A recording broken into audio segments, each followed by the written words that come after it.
नमस्कार दोस्तों, मैं भाविनी मिश्रा अपने चैनल में आप सभी का एक बार फिर से स्वागत करती हूँ। कैसे हैं आप लोग? आशा करती हूँ आप सब स्वस्थ और सुरक्षित होंगे। तीज का त्यौहार आने वाला है और आप सभी को हरितालिका तीज व्रत की बहुत बहुत शुभकामनाएं। यह तीज हम सब के जीवन में ढेर सारी खुशियां, सुख, समृद्धि और ऐश्वर्य लेकर आए। इस वीडियो में मैं आपसे शेयर करने जा रही हूं हरितालिका तीज व्रत की पूजन सामग्री और संपूर्ण पूजन विधि, तो वीडियो के साथ बने रहिएगा। सबसे पहले हम हरितालिका तीज व्रत की पूजन सामग्री के बारे में बात करेंगे। तो इस तरह से शंकर, पार्वती और गणेश जी की मूर्ति, शिव परिवार की मूर्ति चाहिए और गंगा जी की मिट्टी की बनी हो तो बहुत अच्छा है। उसके साथ वस्त्र चाहिए भगवान जी को पहनाने के लिए। एक साड़ी आप अगर नहीं हो चढ़ाना चाहते हैं तो वो चाहिए। चूड़ी, श्रृंगार का सामान, सिंदूर, बिंदी, नेल पॉलिश, जो भी सुहाग का सामान आप ले सकते हैं, श्रृंगार का सामान ले सकते हैं। माँ गौरी को चढ़ाने के लिए वो सारी चीज़ें आप एकत्र कर लें। इस तरह से श्रृंगार का सामान जिसको पूजा के बाद किसी ब्राह्मण या सुहागिन स्त्री को दान कर देना चाहिए और कुछ चीज़ें प्रसाद के रूप में खुद भी रखनी चाहिए। इस तरह से कलश स्थापना करनी है। कलश के लिए मैंने पीतल का कलश लिया, उसमें जल, अक्षत, चावल, फूल डाला है। उसके ऊपर अच्छा चावल से बड़ी कटोरी रखी है। आम या अशोक के पत्ते मिले तो बहुत अच्छा है। मैंने ऐसे ही एक पत्ता लिया है। और ये देखिए बेल पत्र चाहिए, साथ में जो भी भगवान शिव को मदार का फूल अगर मिल पाए, जो भी चीज़ें आसानी से मिल पाए आपके आसपास, फूल, माला, जो भी चीज़ें आसानी से मिल पाए। भगवान को धतूरा चढ़ाया जाता है, वो मिल पाए तो बहुत अच्छा है। भगवान को ये चंदन और भगवान को चढ़ाने के लिए जल चाहिए। अगर आप अभिषेक करना चाहते हैं तो अभिषेक के लिए शहद या चीनी, दही, घी, शुद्ध देसी घी, गाय का बना हुआ, कच्चा दूध, इस चीज़ से अभिषेक किया जाता है। धूप बत्ती, आरती, फल, फूल, मिठाई आप अगर हाथों से बनाएं, बहुत से लोग गुजिया बनाते हैं तो गुजिया बनाने की भी प्रथा है। रोरी, सिंदूर, माँ गौरी को चढ़ाने के लिए अपना सिंधौरा जरूर साथ में रखें, देसी घी। तो ये बहुत ही सरल और सिंपल सामान है जो कि आसानी से आप उपलब्ध हो पाता है घर में। उससे हम पूजा करेंगे, बहुत ही सरल तरीके से घर में पूजा करेंगे। शिवलिंग अगर आपके घर में है तो है ठीक है, नहीं तो आप मिट्टी से शिवलिंग बना सकते हैं या गोल प्रतिमा बना के आप उसको शिवलिंग स्वरूप मान सकते हैं। नहीं तो मूर्ति से ही पूजा कर सकते हैं। मूर्ति नहीं मिल पा रही है तो आप फोटो में भी इसी तरह मूर्ति जैसे रखें वैसे आप फोटो रख लीजिए। शिव परिवार की, माता पार्वती, भगवान शिव, गणेश जी की शिव परिवार की फोटो रख लेंगे। ये स्फटिक की शिवलिंग है हमारे घर में तो मैं इसकी पूजा करूंगी। आप इसकी जगह जो है मिट्टी की शिवलिंग भी बना सकते हैं। नहीं हो पाए तो आप जो भी प्रतिमा है या फोटो है या मूर्ति है आप उस पर ही भगवान शिव को सारी वस्तुएं चढ़ा के पूजा कर सकते हैं। तो सबसे पहले कलश स्थापना करेंगे। कलश स्थापना करने के लिए चावल लेंगे। चावल से अष्टदल कमल बनाएंगे। अष्टदल कमल बनाने के बाद उसके ऊपर कलश स्थापना करेंगे। उसके ऊपर चावल से भरी कटोरी रखेंगे और एक दीपक जला के रखेंगे। बहुत से लोग इसके ऊपर नारियल भी रखते हैं कलश स्थापना में। सबसे पहले गंगा जल से आचमनी करेंगे। तो मैंने एक चौकी ली है, चौकी के ऊपर लाल रंग का वस्त्र बिछाया है, स्थान को पवित्र किया है और उसके बाद भगवान की प्रतिमा रखी है। आप यहाँ पे फोटो भी रख सकते हैं। भगवान शिव को जल अर्पित करेंगे। ओम नमः शिवाय, ओम नमः शिवाय का जाप करते हुए भगवान शिव को जल अर्पित करना है। उसके बाद आप अभिषेक भी कर सकते हैं। अभिषेक में शहद या चीनी, दही, दूध, फिर से जल चढ़ाते हैं। तो इस तरह से अभिषेक किया जाता है या पंचामृत से भी आप अभिषेक करा सकते हैं। तो इस तरह से भगवान को स्नान कराएंगे। उसके बाद जो है गणेश जी की सबसे सर्वप्रथम जल भी गणेश जी को ही चढ़ाना है। गणेश जी को टीका, चंदन लगाएंगे। दुर्वा आप अगर हो सके तो दुर्वा जरूर चढ़ाइए गणेश भगवान जी को।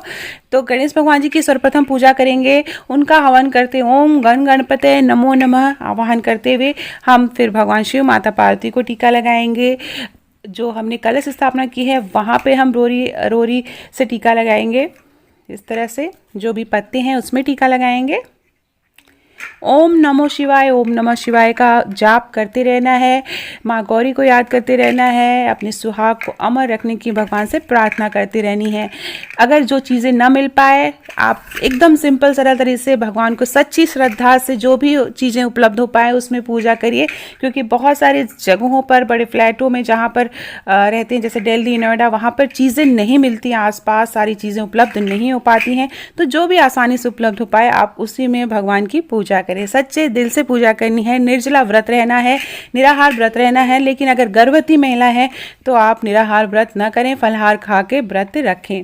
आप अगर बीमार हैं, आपका ऑपरेशन हुआ है, तो भी आप जल ग्रहण करके फलाहार करके व्रत रखें। भगवान को पुष्प अर्पित करेंगे। भगवान सबसे पहले गणेश भगवान जी को हमने दुर्वा चढ़ाया, उसके बाद बेलपत्र चढ़ाएंगे, फूल चढ़ाएंगे, उसके बाद भगवान शिव को बेलपत्र चढ़ाएंगे। 5, 7, 11 इस संख्या में हमें बेलपत्र चढ़ाना है। बेलपत्र चढ़ाने के बाद भगवान शिव को टीका लगाएंगे। जैसा कि मैंने बताया कि आप भगवान शिव का अभिषेक भी कर सकते हैं। अभिषेक में शहद, चीनी, घी, देसी घी, दही, कच्चा दूध और जल से अभिषेक किया जाता है। उसके बाद फूल माला चढ़ाएंगे। इस तरह से कलश के ऊपर मैंने दीपक जला के रख दिया है, देसी घी का दीपक जला के रखेंगे। भगवान शिव की जो शिवलिंग है वहाँ पर फूल माला चढ़ाएंगे। सफ़ेद रंग का फूल चढ़ाएंगे, लाल रंग का फूल चढ़ाएंगे, वस्त्र पहनाएंगे। तो जो भी अगर पीला रंग का वस्त्र मिल पाए तो बहुत अच्छा है। भगवान शिव को जनेऊ चढ़ाते हैं। भगवान शिव के ऊपर फुलरा भी चढ़ाने की प्रथा है यूपी में पूर्वी यूपी में। तो अब फुलरा भी चढ़ाएंगे। तो भगवान को मैंने वस्त्र पहना दिया है। फिर माँ गौरी को श्रृंगार का सामान चढ़ाएंगे। तो श्रृंगार के सामान में बिंदी, माँ गौरी को बिंदी लगा देनी है। साथ में हम चढ़ाएंगे, चूड़ियाँ चढ़ाएंगे, सिंदूर चढ़ाएंगे। अपना सिंदूरा ज़रूर साथ रखें। सुहाग चढ़ाए के रूप में सिंदूर चढ़ाएंगे। तो जो भी श्रृंगार का सामान है, पाउडर, क्रीम, जो भी आपने उपलब्ध कर पाया आसानी से, बिछिया आप ले सकते हैं, चढ़ा सकते हैं माँ गौरी को। तो ये सारी चीज़ें जो है वो चढ़ानी रहती हैं। माँ गौरी को श्रृंगार या सुहाग का सामान चढ़ाना रहता है। वस्त्र, अगर आप साड़ी उपलब्ध कराएं या चुनरी माँ को गौरी को, वो चढ़ा दीजिए। साथ में हम जो है मीठी वस्तु कोई अपने हाथों से बनाकर चढ़ाएं तो बहुत अच्छा है। बहुत से लोग गुजिया चढ़ाते हैं, फल फूल चढ़ाएंगे। तीज है तो 3-3 की संख्या में फल चढ़ाएंगे। तो मैंने 3 फल चढ़ाया है। आप इस तरह से, जैसे 3 केला, 3 सेब, इस तरह से भी आप चढ़ा सकते हैं। तो फल चढ़ाएंगे। तो इस तरह से जो है पूजा होगी। उसके बाद धूप बत्ती जलाएंगे और साथ में दीपक जला के रखेंगे। उसके बाद हरितालिका तीज व्रत की कथा सुनेंगे। आप किसी पंडित जी से सुन सकते हैं, आप खुद नेट पे देख सकते हैं, या आपके पास किताब है तो हरितालिका तीज व्रत की कथा पढ़ेंगे। कथा पढ़ने के बाद फिर हम आरती करेंगे। सबसे पहले गणेश भगवान जी की आरती करेंगे, फिर भगवान शिव की आरती करेंगे, उसके बाद माँ पार्वती की आरती करेंगे। उसके बाद जो सिंधौरा है, उसके बाद माँ को प्रणाम करेंगे। उसके बाद सिंधौरे, जो आपका सिंदूरा है उससे आप सिंदूर चढ़ाएंगे। अगर आपका जूठा न हो सिंदूरा, नहीं तो आप सिंदूर ऐसे भी चढ़ा सकते हैं। बाजार से जो सिंदूर लाते हैं उसको 7 बार चढ़ाएंगे। उसके बाद 7 बार अपने मांग में लगाएंगे और फिर 7 बार चढ़ाएंगे। तो इस तरह से सुहाग चढ़ाया, जो सुहाग लेना बोलते हैं, इसको सुहाग लेना बोलते हैं। जो बिहार में महिलाएं एक दूसरे को सिंदूर लगाते हैं, नाक से लेके पूरे माथे तक। तो इस तरह से भी आप कर सकते हैं। तो हमारे यूपी में इस तरह से सुहाग लिया जाता है। 7 बार सुहाग सिंदूर चढ़ाएंगे, फिर लेंगे, फिर अपना हाथ धो लेंगे, फिर माँ गौरी को 7 बार सिंदूर चढ़ाएंगे। तो इस तरह से सुहाग लिया जाता है। उसके बाद हम पूजा करके क्षमा प्रार्थना करेंगे। माँ से, भगवान शिव से प्रार्थना करेंगे, हमसे कोई भूल चूक हो गई हो, गलती हो गई हो तो हमें माफ़ करें।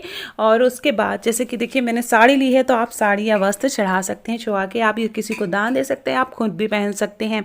उसके बाद क्षमा प्रार्थना करेंगे, कोई भी गलती हो गई हो माफ़ करें। पूजा में अगर घर के सभी सदस्य शामिल हो तो बहुत अच्छा है। उसके बाद पति से आशीर्वाद लेंगे, घर के बड़े बुजुर्ग से आशीर्वाद लेंगे। आप फ़ोन करके भी आशीर्वाद ले सकते हैं।